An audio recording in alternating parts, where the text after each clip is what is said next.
Welcome back to Casual Bias Rugby. As you can see, someone has spawned into this little video call, into this little video once again, because the Boks lost and we won from 3 at the moment. Tiernan, haven't seen you in a bit. How you doing? You look like you have a bigger smile this weekend than you've had after the Irish wins.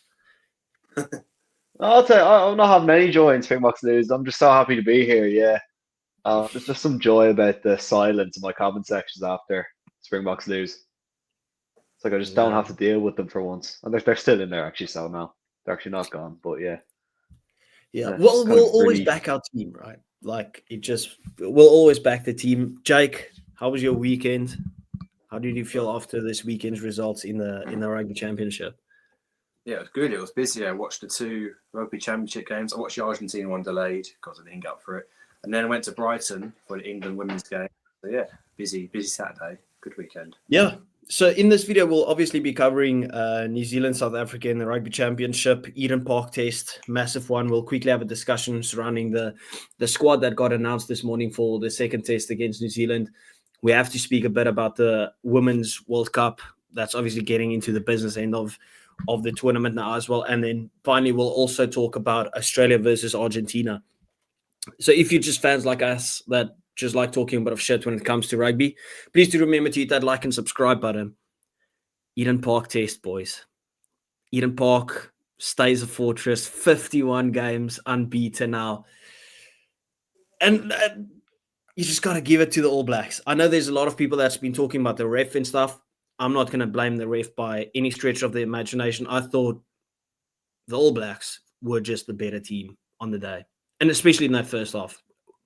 We got smoked, right? And beaten at basically all facets of the game. And I know there's a lot of South Africans that won't like to hear it, but that was kind of my takeaway from it.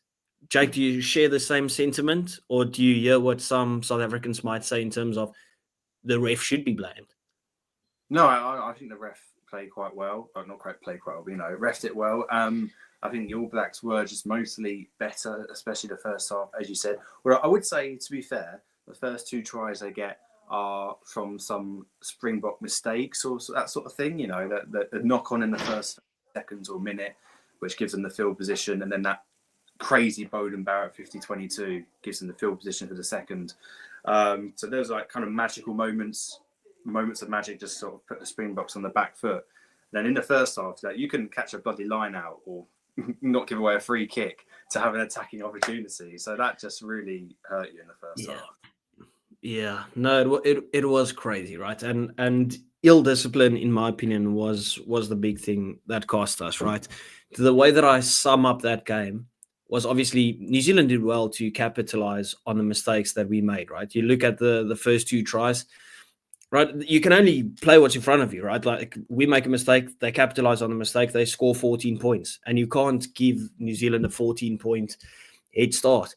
I mean, Villy goes over a player, misses the tackle. Cheslin Colby probably doesn't even know Canan Moody's cover defending behind him. He falls for a dummy. I don't know if Cheslin's found himself again after that dummy because he fell for it very hard. We get a knock-on advantage. Canan Moody gets the ball, I don't know, dinks it to Bowden Barrett. Bowden Barrett puts in a brilliant 50-22. Malcolm Marx misses the tackle on Will Jordan, and they're 40-0. We score the try to kind of give us a little glimpse of hope to make it 14-10.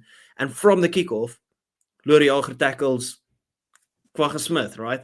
That's the perfect way to just sum up the game, like your own worst enemies. And we've spoke about New Zealand's ill discipline costing them.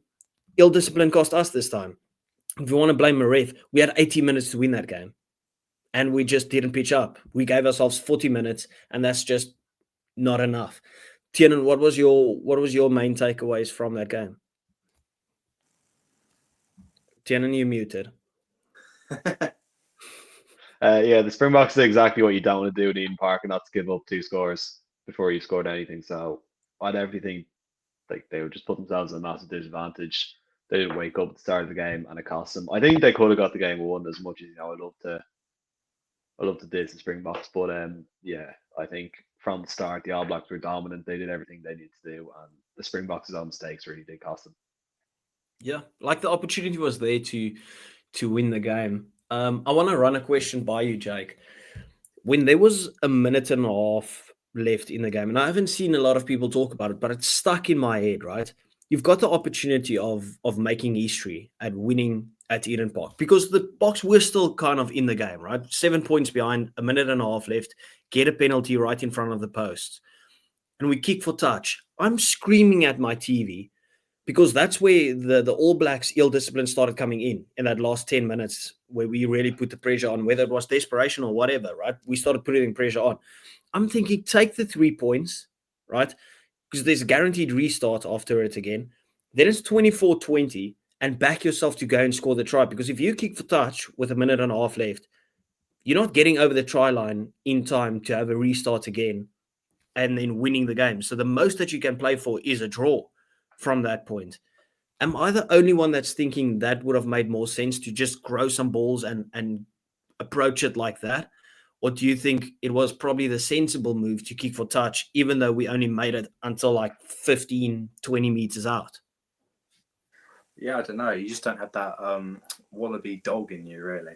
But I don't know. It's difficult. I mean, if you draw the game, does that give you a better chance of winning the Rugby Championship? I know you want to go for the win and you want to, take that Eden Park record. But if you draw the All Blacks game at Eden Park and then beat them in Wellington, that probably sets you up just as well. And what's more likely to get 7 points or 10 points? I don't know. Maybe it was the right decision and they just fluffed it up. But I'd rather take a loss than a draw, saying that you really went for it. I mean, this was history in the making. Like, this was a massive game. Obviously, since we lost to the Wallabies, everything felt like must-win games. I just think, like, if we'll always call ourselves the best team in the world, even though we're second, third, fourth, it doesn't really matter. We'll back our team against anyone. That's kind of the premise that I'm trying to set with it. But surely you back yourselves enough to go and do it, right? Like, you can have a restart, milk a penalty from there. All of a sudden, you have Sasha kicking to touch, and then you 40 meters out again, and then you just need a line break on a wet field. Back yourselves to go and get it done. Tiernan, what's your thoughts on that? I was thinking something similar. Yeah, they never look like they're backing themselves in that game, right? And especially that's the Springboks are famous for that. They're just going at the game, making big hits. They get penalties, especially at the end of games where they can go and win. Kick for touch. And it's a time like that in a massive test match like Eden Park. You're behind. Just try it. What's going to happen? You're going to lose anyway if you don't try. Go win the game. Try get that try in the kick. So I think they should have taken the points and tried to get a penalty at the end, which they're big guys. They can get it at the end of a game when everyone's tired. So I think it was poor decision making. I think we've seen a lot of poor decision making from the Boks as well this year, especially those midfield lineouts. I don't know. I think they're getting desperate. Yeah, they're just. Yeah, they're lacking that X factor that they had, last year where they were just dominating most teams. Yeah, it just doesn't feel like it's clicking at the moment. But fair play to New Zealand because their defensive structure was outstanding. I just felt like, I know there was a couple of obstructions and stuff, but I felt like the obstructions were kind of forced from the New Zealand defensive line. We got like no front foot ball at all. They were disruptive at all breakdowns. The line out disrupting the line outs, right? They were clinical when they had the ball. In the end, I thought it was just a brilliant performance, brilliant defensive masterclass from New Zealand. They were secure under their own high ball, which is the one thing that we said could be lacking for New Zealand. Jake, what do you take away from that New Zealand performance as a whole?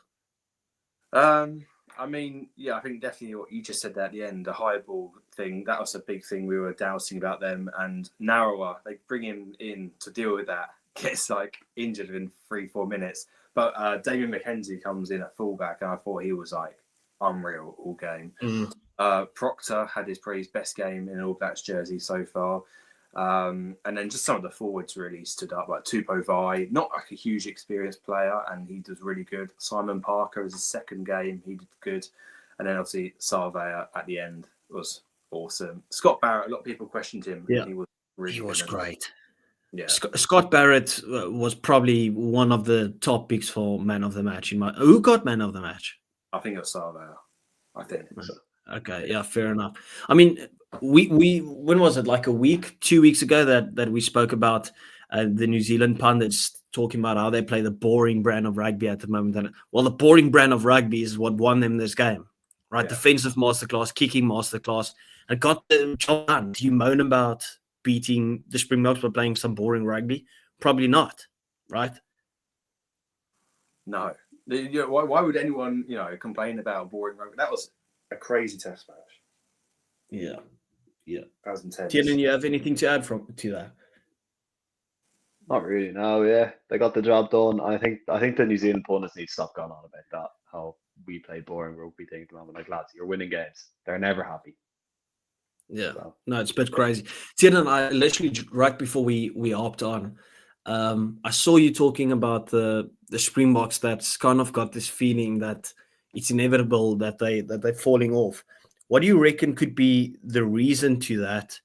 Do you think it's a age thing? Do you think it's the play style, or do you just think overall it's all starting to get a bit predictable? I wouldn't say falling off if I was going at it like an analyst point of view. But I just think they're in a stale patch. They have too many, late 30s players, and they're just lacking creativity. Like, they're being creative in the wrong parts. They need to just, regroup, get some young talent in there. You have a lot of young talent, right? I saw an Instagram post a while ago where it was like 5 teams of top level players that you can put together for your Springbok sides, and they're just rotating the same group of players every time, playing the same kind of rugby. And I think lately they've been getting found out a lot, and they just don't bring anything new.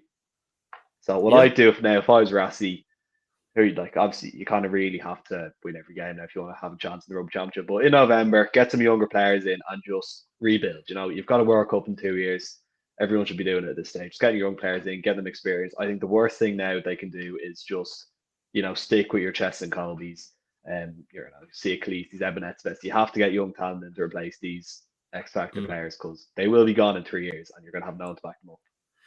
Yeah, and Tiernan, I'll come straight back to you because obviously we got our team announcements this morning, and the forwards are kind of very similar to what we saw last weekend, or similar to what we used to seeing, except for there's no Eben Etzebeth, Lore Jager has come in there.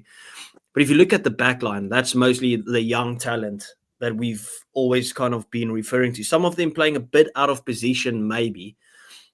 Now, is that kind of what you're referring to, seeing the younger guys getting through, backing them, giving them the big match moments? And then the second thing is also, what if the Boks manage to get over the line, right? Because obviously it's going to be a bit clunky. Most of those guys have never played together. If the Boks somehow win against the All Blacks with this team, do you say, well, fuck it, we'll have to give them a run of games together now? Do we say, if they win, we have to back Sasha as the 10 again? We have to give Damian Willemse and Kanan Moody as a proper run of games as the centre pairing? Or do you win this one and then against Argentina at the end of the year, you just go back to Andre Pollard, Damian De Allende, and Jesse Kriel? How would you approach that situation if we win this weekend? If that team wins this weekend, stick with that team, because you can't stick with Pollard forever. Like, you're going to have to get Sasha in there at some point. Just back him as your main 10. Look, Ireland are doing that right now with Sam Prendergast. Yes, he's not playing that well. He's too small. He doesn't have that test match experience. But if you're going to, what's Jake's going on here? Like, England have any promising stuff happening next ever. But just Prendergast into this. I'm talking about young 10s, right? Where you just Finn Smith. Wiggle in Sam Prendergast. Hey, am I going to bring boring Finn Smith, or am I going to bring up the guy that people always talk about because how bad he is? No, because you always talk about not Crowley, Frawley. You like Frawley. I do like Frawley, yeah. Sadly, he's been kind of shafted by the RFU, so Frawley vanished. But yeah, no, like just back Sasha, right? If he's your future 10, you're talking about him, he's the future best 10 in history or whatever. Headlines are being made. Just back him, play him there, see what he does. That's what I'd do. Yeah, fully agree. Jake, what's your thoughts on the team selection and kind of that? If this team wins, do we back them or do we revert back to sort? It's odd. I think the team section is odd. I don't understand. I feel like a lot of players are out of position, especially in that back line. Am I not right in saying that? I don't understand a lot of the choices. I understand De Allende got a head knock at the end of the game or something, or an injury. But is Willems at 12? Like, you've got Esterhuis in there, who was excellent in the first game, I thought, against Australia, even though you lost. Like, I don't understand it. I don't understand. I think it's kind of the situation where Willems always plays at 12. Like Tiernan would know a bit more, but Willems always plays at 12 for the Stormers. Him and Sasha's got that combination at the Stormers, right? And the thing is, Willems has picked up a lot of weight, like not fat weight, like he is a monster at the moment. Obviously, he came back from 2 very long injuries, which like he's maybe lost a bit of his pace and his agility to the extent where he's kind of got to play at inside center because of how big he is, and we want someone with a bit more pace as a fullback. That's why Apelile Fassi is there. That's probably what I reckon they thought while making this decision. Same with Kanan Moody. He was brilliant at outside center the past few games, so they're kind of backing him there again, giving him a run at 13, because we saw it against Georgia and he was sensational. He had a brilliant end of the season for the Bulls, started off well for the Springboks, and then just had kind of 2 stinkers against Australia when he played on the wing. So they're just putting him back at 13. So I'm pretty sure that they just want to run with something new. In my opinion, I really, really wanted to see Ethan Hooker play as a center, because he's actually a center and not a wing, but he's been doing the job for the Sharks at wing as well, right? But anyway, I just wanted to hear kind of your guys' perspective on if a team like this, which would be seen as rotated, gets the job done against the likes of the All Blacks. Do you just go back, or do you actually back these guys? Jake, before we speak about Australia versus Argentina, Women's World Cup getting spicy now. Yeah. What does the quarterfinals look like? What's your takeaways been for the World Cup this far? I mean, it's been pretty good so far, this World Cup. I mean, a crazy result at the weekend between New Zealand and Ireland, which I'm sure Tiernan would love to talk more about. But what is it, like 40-something nil? No, two late scores, which kind of made it look worse. But I mean, that was crazy. So yeah, it sets up some interesting quarterfinal, doesn't it? I mean, I think England are taking on Scotland, and then there's a New Zealand South Africa game there in the quarterfinal. That's going to be tasty. Double header Saturday, right? Yeah. So France, 2 New Ireland. Zealand, 2 All Blacks Boks games. Blackburns, coming up next Saturday. So that's exciting. Canada, Australia, and then I think the final one is France, Ireland. So another all the Six Nations teams on one side of the draw, which is quite weird. But yeah, I'm looking forward to that. Yeah, Tiernan, have you managed to watch a bit of the Women's World Cup? Yeah, I was watching the Ireland versus New Zealand game there at the weekend, and it's an ugly scoreline, but I don't think it reflects Ireland's performance. Like, they played well, they made little mistakes. It's just that nothing went their way when it came to attack. They just got really unlucky, and New Zealand were just perfect. New Zealand did everything perfectly, and they didn't give Ireland a chance to do anything. So, credit to New Zealand. They're looking seriously dangerous. If I was an England fan now, I'd be seriously worried about losing another final, because it's likely it's going to be England New Zealand in the final again. So who knows? Well, Jake, you've watched a bit more of the women's game than, for instance, I have, right? And as far as I know, it's always been like a foregone conclusion that it's been the Black Ferns and the Red Roses that's kind of always run away with it. But I looked at that performance yesterday between France and the Springboks women, and I know there was a rotated Springboks team, but the French girls looked on fire. They don't look like an easy team to beat. And I know Canada plays some proper rugby as well, and Australia as well. Do you see that there could be a potential hiccup that we might see a final without the likes of New Zealand or England there? Absolutely. I mean, I don't think Australia can match it, but the other 4 you mentioned, Canada, New Zealand, and obviously England and France, those are definitely the 4 teams which are in with a chance of winning it. I'm sorry, Tiernan, I don't think Ireland are quite there yet, but I think give it another 4 years and maybe. But Canada, I mean, they're probably the team I've watched the least of the top 4, but I mean, I know they beat the Black Ferns, I'm pretty sure, last time they played. But wasn't that like a rotated team for the Black Ferns? I'm not sure. Because otherwise, we'd have ridden women a also record beat over them them. before for this weekend. But they're ranked second, so and it should be a New Zealand-Canada semi-final. So that's going to be interesting to see how that one plays out. And then France-England. I mean, I was at the game at Twickenham in the Six Nations, Women's Six Nations, and oh my God, it was too close. It was like 40 something. It was stupid. The French are really good at their sort of offload game, like the men's do. That they're keeping the ball alive. Yeah. They do the same in the women's, and the women's French youth teams are good. That they're going to win the World Cup in the next 3 editions. They're kicking our asses in under 20s, under 18s. So we need to win this one, really. Yeah, fair enough. Anyway, let's go back to the Rugby Championship. Australia, Argentina. Just when you thought Argentina had it done, Australia pulls out some big balls. James O'Connor goes over to Harry Wilson, asks him, "What are we doing?" Yeah, at the end, are we going to kick for goal, take the draw? Harry Wilson says, "Fuck it." Yeah. Kick to the touchline, rolls up his guys, and in the end, Angus Bell gets over the line. How good, right? And now we see that this weekend at the Allianz Stadium, it's sold out, right? And if you look at Australian rugby, and we spoke about this before, winning solves 1,000 problems.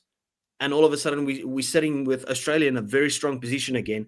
You could arguably say they've got an opportunity at winning the Rugby Championship. Well, obviously, they've got an opportunity. They're second with 1 point behind New Zealand.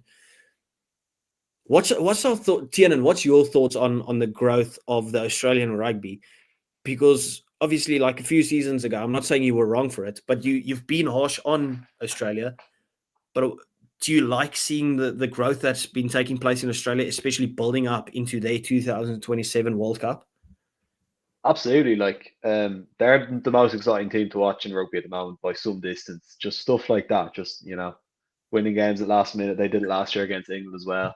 That last minute try from Jorgensen, but yeah, they're a terrifying team now, and I think honestly they could win the Rugby Championship. They do have to play in Eden Park, so the likelihood is they're not going to win there. But 4 games won at that stage, they could go done, and I think New Zealand will definitely be scared of them now.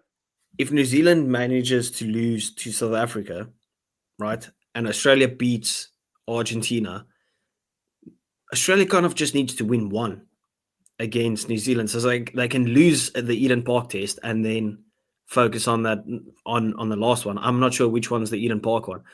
So the first one's in Eden Park, and then the second one's in Perth. Kind of works out nicely for Australia if that was to take place. Goodness. Jake, do you fancy their chances? Do you fancy them, firstly, potentially winning the Bledisloe? And secondly, do you fancy their chances of shocking everyone and winning the Rugby Championship? I fancy their chances more of winning the Rugby Championship than taking the Bledisloe. I mean, if they can beat Argentina and get a bonus point win over them, which should be tough, but if they can do that and then stop New Zealand getting any bonus point win in Eden Park, who knows when it comes to Perth in the final round. I mean, if South Africa do get a win, though, they're going to be obviously a contender as well if they beat All Blacks and Wellington, because they got Argentina. You got to think they probably win both of those, as neither of them are in Argentina. So I don't know. It's really is a 4-horse race. If Argentina win this weekend, it's crazy. It's brilliant. Yeah. Well, let's go to Argentina. What do you think the mood in the camp is like after this weekend? Apologies if my quality of the camera's just dropped. I saw the Wi-Fi's just been dragged through the arsehole. But Argentina, that will probably have fancied themselves to get over the line, should have got over the line probably. What do you think the moods in the camp is like? Do you reckon that they would feel like that was a big opportunity missed for them? I don't know. I don't speak Spanish, but I'm sure they're. I'm sure they're. I'd say this year they're not really in contention. Jake liked that one, I think, didn't he? Yeah, but even for contention to place like second, like that would be a massive thing for Argentina, who hasn't placed they haven't placed second ever. I think their big target this year would be to beat Springboks, possibly both games, or keep them close in one game and then maybe win the second one, especially that test in London, which will probably be like Springboks home game. But they forfeited their home game against South Africa. So yeah, they have work to do this year. I think the light's definitely on the likes of Australia more than it is them this year. But yeah, I think they haven't been as exciting. They haven't been that convincing. And losing that game to Australia this weekend was just terrible for them. Yeah. They'll be furious at that.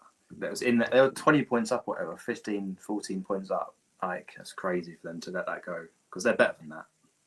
Yeah. Well, do you give more credit to Australia for staying in the fight? Because this is not the first. Australia came back against South Africa. They came back against South Africa again, just couldn't get over the line. And now they made the comeback victory over Argentina. Should teams just be aware that these guys are not going down without a fight at all? Yeah, I feel like Argentina kind of weren't even that much better than Australia in the first half. They kind of just did a couple of really crazy set play tries, which were fantastic to watch. But Australia didn't do that much wrong. It was like they kind of got hit twice in a row really quick. And then they just came out even better second half and dragged it back. And, they got a lot of spirit, this current Australian team, as you saw in the Lions test, and then getting better each game than the Ellis Park, now Townsville.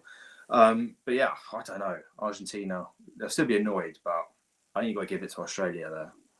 Yeah. No, but the Australian team looks like they've got passion running through them at the moment. Like, they look like they enjoy playing for the gold jersey once again, which is obviously great to see. We've said this a million times that rugby needs a good Australian team, and feels like we've got a very good Australian team at the moment, and it will probably just get better.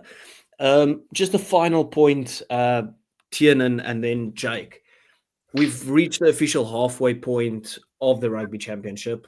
Who's the team that you backing to get over the line for the Rugby Championship from here on out? If you look at the fixtures. And then secondly, who's the team that has impressed you the most if you take the first 3 games into consideration? Jake, I'll come to you first, seeing that Tiernan's muted.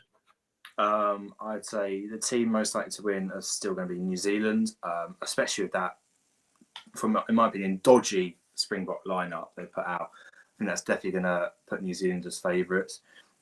Still most impressed by Australia, just because the situations they've come back and won games in where they were 12 months ago, like they were dead last in the Rugby Championship 12 months ago. And just the excitement, the way they play, I think it's very exciting. I see Home World Cup in 2 years' time, so I'm impressed with them the most. Tina? I'm going to back Australia to win it this year. Then New Zealand second place, and I think it just really depends how those last 2 games go between South Africa and Argentina for that last and third last place. Because as much as I did say earlier how you should back your young players, I don't think they're going to get done next week against New Zealand. I think New Zealand will beat them slightly more convincingly, and then come Australia in those last couple of games against New Zealand, I wouldn't put it past them to win the Bledisloe. I don't think they will. But that's obviously a massive challenge to beat them twice. But yeah, I think Australia already get it done, and then New Zealand second place. Just a quick thing that slipped my mind, or that I thought about. Obviously, I would never wish this on my boys, right? But if South Africa beat New Zealand but managed to lose twice to Argentina, do you see a world where Argentina beats us twice, and then New Zealand and Australia split it each? An opportunity for maybe Argentina to take the Rugby Championship. If you look at the way that the Springboks are playing, defensively not really there, could that open up opportunities for Argentina to get both victories over us and then be like dark horses in this race? Potentially, but they have to win next week though over Australia first, which is a sold out crowd, and obviously the Wallabies are going to have crazy momentum going into that game. It's tough. Yeah. They could get it done, but I think it's unlikely. I can't see them doing that. Yeah. Like, Okay. a South African game in London is a South African home game. So that's 3 away games for Argentina in this Rugby Championship. Yeah, fair enough. Anyway, that wraps it up, people. Thank you very much for watching. Please do remember to hit that like and subscribe button. Go to Jake's YouTube and TikTok. Show him some love and support there. Go to Tiernan's Instagram and TikTok. Show him some love and support there. He's also running a Instagram account called Off the Tee. Go show that some love by giving it a follow. He just basically doesn't talk shit, but creates graphics shit. talking shit. Yeah, it's great fun. Anyway, we'll see you guys next time. As always, appreciate you guys. Ciao. Bye.